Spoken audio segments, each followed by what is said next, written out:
Villanova and Creighton both have their Big East opener on Wednesday against each other. And I think what should be one of the more fun games of the week.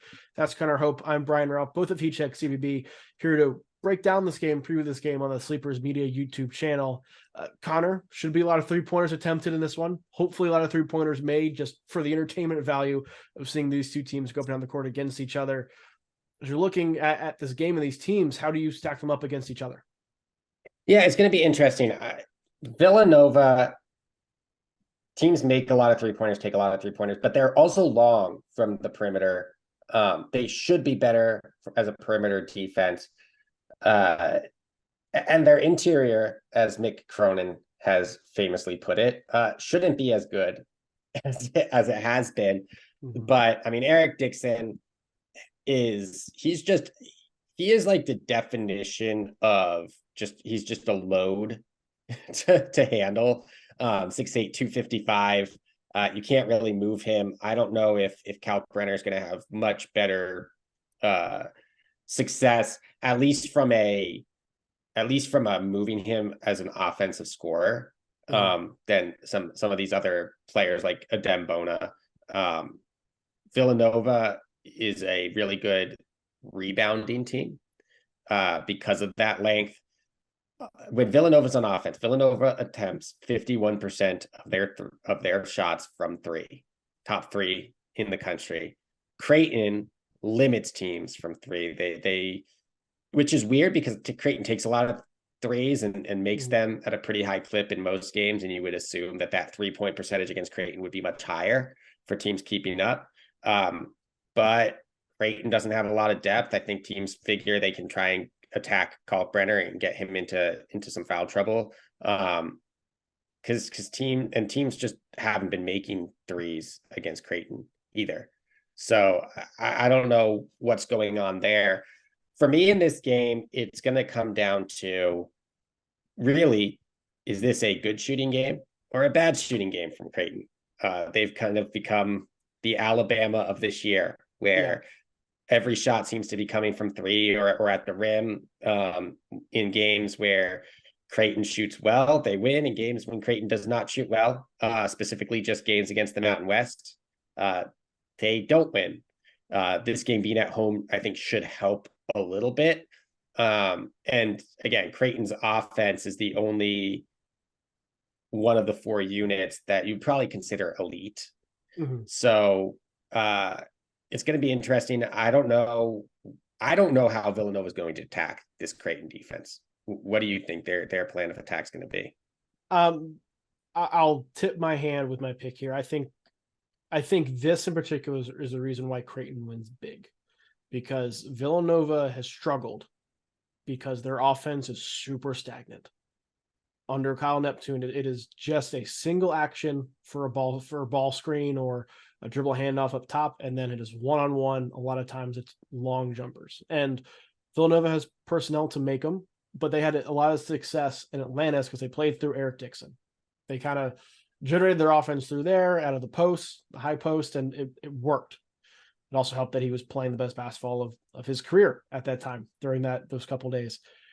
The loss to Penn, loss to St. Joe's, loss to Drexel, loss to Kansas State, and even the UCLA game too, their offense was horrid and painful to watch because there was no movement. It's all based on one guy doing something. You think of the Jay Wright teams that won the national championships and went on the run during the last part of Jay Wright's career. The offense was constant movement and flowing and cutting and dribble. There were drives, collapsing the defense, kick the ball out. We're going to attack the defense that's moving. This is just a lot of like one man stuff, and they're hoping things come out of that, but it's been 11 games now, and there hasn't been like the extra motion off of one guy collapsing the defense. It's one guy shot, one guy shot, one guy shot. There is not multiple passes on a lot of these possessions. So that's how Villanova is going to try to attack it, is get on some of Creighton's weaker perimeter defenders and use that length and positional size to try and score inside. Like, I think if Justin Moore can get Ashworth in the post, they're going to try and go to that all game. But if Creighton's smart, that's not what's going to happen. the other thing you brought up too with Creighton, because Creighton needs to make shots. The 2 games they lost, Colorado State and UNLV, I think they made like 3 threes across both those games combined. Not good when you're a team that shoots as many threes as Creighton does. Trey Alexander has also been terrible in those 2 losses. When they've won, he's averaging like 17 and a half points a game, close to 7 boards, over 5 assists. Like he's that all around NBA draft prospect kind of guy. When they've lost, he's averaging 5 points a game and he's shooting 10% from the field as opposed to almost 49% otherwise. They need a good game from him. So on the flip side of that, if you're Villanova, that's the guy you need to stop. As much as you need to limit Kalkbrenner, you need to limit Shireman, because those are the 2 headliners. Trey Alexander is the one who I think, at least to this point in the season, given his stark swings, he's the one that if Creighton's going to struggle, it's because he has an off night. So he's the one that you need to worry about limiting if you're Villanova. Is Justin Moore even going to play in this game? Because I know he wasn't practicing today. Because if he doesn't play in this game, I don't think that Villanova has much of a chance, because even though he has struggled with his shooting splits, with his shooting percentage from deep specifically so far this year, he doesn't turn the ball over. He's made basically every free throw he shoots. If they don't have who I still think and truly believe that when he's fully healthy is, borderline All-American level,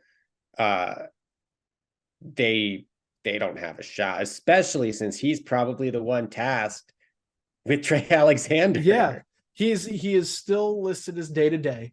He is, going to try and give it a go. But they need him if they're going to win. They need him. Yeah, because I don't know. This Villanova team perplexes me. It really does. Like, it just Eric watching them play is frustrating. Is it safe to say that Eric, again, and we talked about it, I think, in the North Carolina Oklahoma game, where we were talking about Oklahoma's wins and how none of those teams have really met or exceeded expectations. But is it like outrageous to say that Eric Dixon is the only player that you look at on this Villanova team and go, oh, he's playing well? Yes. Yes. Like I think you can say the same thing for Justin Moore.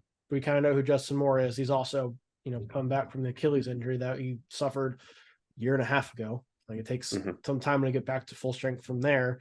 But I think Tyler Burton hasn't had the impact that they were hoping he would. Bamba's the same kind of way.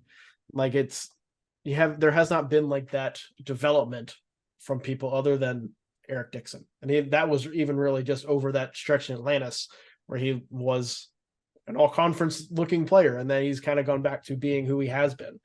So I don't know what to make of this Villanova team.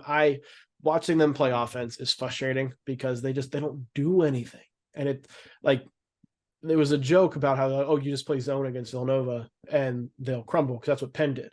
Well, then other teams started playing zone against Villanova and they crumbled because there was no motion to their offense. They didn't make the defense work. I'll be interested to see if Creighton breaks that out a little bit more zone.